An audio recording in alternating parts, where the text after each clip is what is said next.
വീണ്ടും വസന്തം. വസന്തകാലമല്ല, വസന്തം.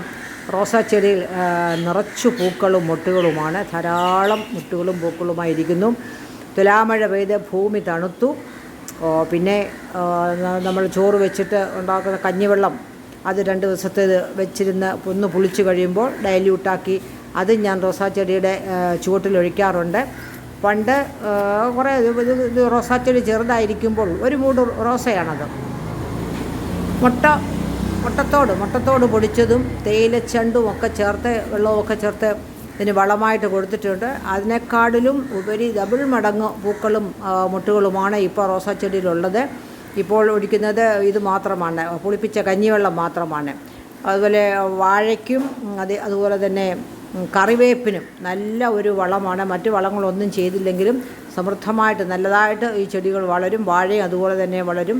അതുപോലെ ചീരവർഗ്ഗത്തിനുമൊക്കെ നേർപ്പിച്ച് കഞ്ഞിവെള്ളം ഒഴിക്കാം. എന്തെങ്കിലും ഓരോരുത്തർ കൃഷി ചെയ്യുന്നവർ അതിൻ്റെ കൂടെ എന്തെങ്കിലുമൊക്കെ അല്പം കൂടുതൽ കാര്യങ്ങളൊക്കെ ചേർക്കുന്നുണ്ട്. വെറുതെ കഞ്ഞിവെള്ളം മതി. 2 ദിവസത്തെ അടച്ച് വെച്ചിരുന്ന് കുറച്ച് വെള്ളം കൂടെ ചേർത്ത് നേർപ്പിച്ച് ഒഴിച്ച് കഴിഞ്ഞാൽ നല്ല സുന്ദരമായ നല്ല ചെടികളിൽ പൂവുണ്ടാകും. അതേപോലെ വാഴയ്ക്കും നല്ലതാണ്. ഒരേ തണ്ടിൽ തന്നെ നമ്മൾ നോക്കുമ്പോൾ വിടർന്ന് കൊഴിഞ്ഞ പൂവിൻ്റെ ആ തണ്ടും അതുപോലെ വിടർന്ന് നിൽക്കുന്ന പൂവും അതേപോലെ തന്നെ മൊട്ടും വിടരാൻ വെതുമ്പുന്ന കാത്തു നിൽക്കുന്ന മൊട്ടും കാണാം. ജീവിതത്തിൻ്റെ അവസ്ഥയും ഏറെക്കുറെ ഇതുപോലാണ്. ഇതുകൊണ്ട് വിടർന്ന പൊഴിഞ്ഞ പൂവിൻ്റെ തണ്ടാണ്. അടുത്തത് ഒരു പൂ വിടർന്നു നിൽക്കുന്നു.